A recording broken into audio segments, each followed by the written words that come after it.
Hello, everyone. It's an absolute pleasure to be here with you today. Talking about going beyond boundaries, right? That's the theme of the overall TEDx that we're talking about today. What exactly is a boundary? What is a boundary that someone sets for you that says this is what you can do, this is what you should be doing? Or is a boundary that you set for yourself saying that, this is what I'm supposed to be doing in life. This is what I can do, this is what I cannot do. I don't know how to dance, I will not dance. I'm not good at dancing, for example, right? It can be any boundary. And what is that sort of boundary? And I think each of us need to sort of decide this for ourselves. Is a boundary something that someone has told us, maybe society, maybe your parents, maybe your family, maybe your teachers, maybe your friends, it could be anyone, right? Or is the boundary something that sometimes we tell ourselves that, I'm not good at something. It's something that I'm an introverted person, I'm not good at public speaking. I don't like adventure sports. I don't like going out and, doing new things.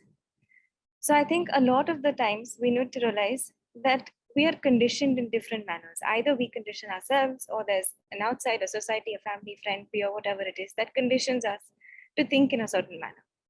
When we talk about going beyond boundaries, I think we only need to see how do we really overcome the boundaries that we have set for ourselves in our mind. How do we ensure that we're not limiting ourselves to thinking that, there are certain things I can and certain things that I cannot do. I would not be doing what I'm doing today if I would have to listen to what everyone else had told me. I would not be speaking in front of so many different people, not just today, but over the course of the last few years. If people had told me that, no, this is not a career choice that you can make, there's no stability in this, there's really nothing that you're going to get out of this. So to give you a little bit of context, I need to go back and share my story. I'd already done a master's in environmental studies. Ever since I was a child, I was passionate about the environment. I grew up on my family farm and spent a lot of time, in nature. If I had an option, I would, I've had lots of pets. I've, had birds that I wanted to look after. So all different kinds of things.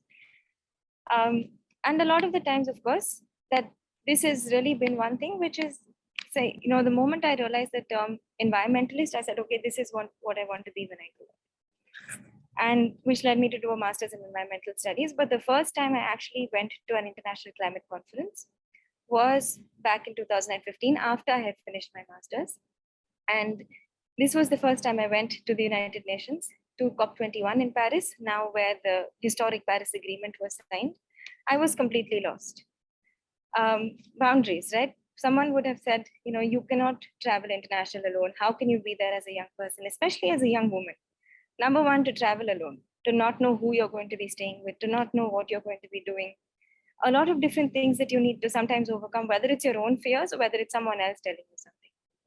Anyway, through those experiences, of course, the good thing it did to me was I said, I was doing a full-time job working as a German translator, nothing related to the degree I had studied, nothing related with what I really wanted to do ever since I was a child. But the good thing that happened after this conference was I decided that I want to quit my job. So a few months later, I decided to resign and I started volunteering. So I had right from managers to everyone else telling me, you can do this on the weekend, doing in climate change and environment work, this is hobbies, this is not full-time career. You have such a nice stable job. You should just do what you're doing and do in your free time. But I felt differently and I said, okay, I'm going to take the plunge. And I had very supportive family that supported me to do this.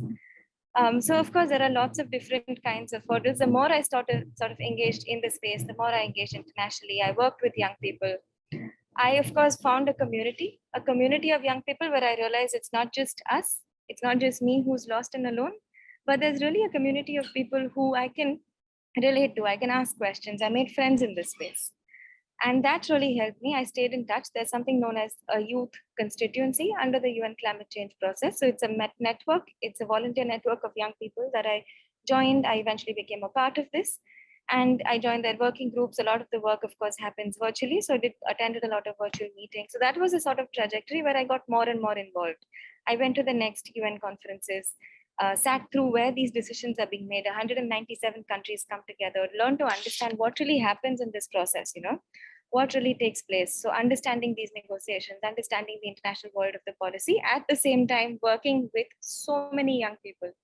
And finally, in 2019, I was elected as global focal point for the same constituency. So basically, the space where I joined as a lost young person back in 2015, 2016, I was then a few years down the line leading from 2020 the youth constituency at the UN climate change negotiations last year in Glasgow in COP26. We worked with 10,000 young people from 170 plus countries, 1,000 plus youth-led organizations, really worked with a network of young people, understanding challenges, understanding cultural issues. And there are a few things over the years, a few things that kept coming back to me. The first one was that there are very few young Indians that are a part of the space. And why is that so? So I started thinking, and back in 2016, 2017, when I was new to the space, I found that I was one of the only young Indians that was regularly, constantly in the space. Otherwise, they would come in for conferences and go back, but you wouldn't see them engaging regularly. And this is one, of course, the UN is very, very niche. It's very hard to understand what's happening there. It is a very privileged space, but also at the same time, the level of engagement that we have, the level of understanding, the level of education that we have is still very, very outdated in all of India. You do not talk about the most up-to-date science. You don't talk about what is happening in the international space. There's really no role models that are also shown. It's very problem-oriented. There's nowhere you can learn about action. So a lot of these different things really come in sort of being a barrier for young people, especially from India, to engage in this space. So this is how in late 2017, I started working on climate change education, which now has founded very recently into what is known as the Climac Foundation. So through the program, through the foundation, we have two programs. One is a Green Warriors program that focuses on education for children and young people, so schools and colleges and for other youth groups. And the other program is Mind the Gap, where we work with adults. We work with organizations, with clubs like the Rotary Club, with communities, so wherever that is required. A less educational approach, but a more action-oriented approach. But the bottom line is that how do we work with education, using education as a tool to create action? So our tagline is also from knowledge to action. Education awareness as itself is great, but it's not going to bring any change. So you need education to make change. So through education to bring action is what we're working at. And the second thing was, of course, the more I engage internationally, there are a few things. One was, of course, that as we worked with so many young people, youth have their own demands. They understand. A lot of young people have been part of the policy space. They're learning, they're understanding, and they're seeing gaps and challenges. So they really want to see how can we overcome this.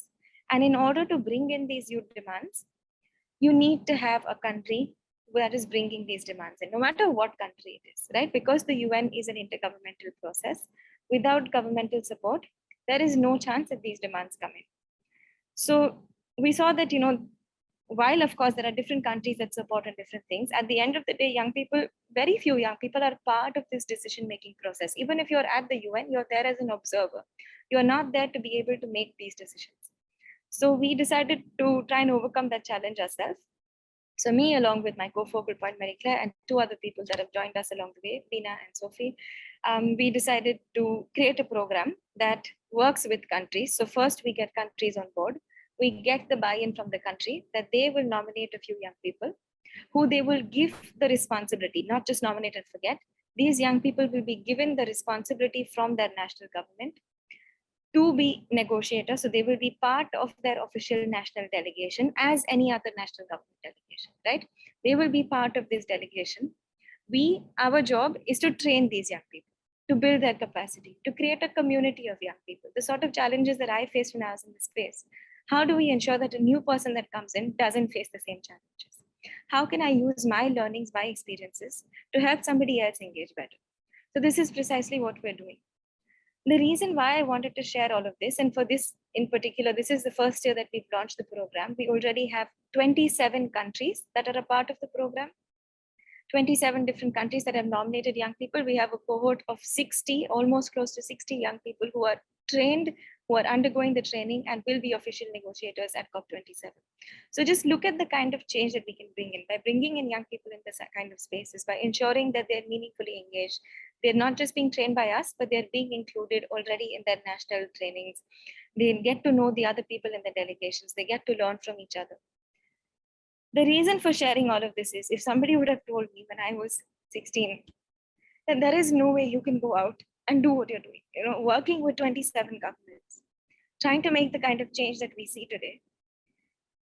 Had I even imagined it, I would have said this is not possible. And this is exactly what we need to change. To be able to think, to be able to dream that you can go out and change the world, one person at a time. This is precisely what has been my learning through the course. This is precisely what I would tell anyone else. Boundaries are what you set for yourself. So you need to decide what you can do, how much can you push yourself. And people are going to always comment. There's always going to be someone to criticize. There's always going to be someone who's very critical about what you're doing. And the good thing is, these criticisms sometimes help you rethink. It sometimes help you think, and maybe you have to plan something differently. You can re-strategize. You can rethink what you had envisioned for yourself.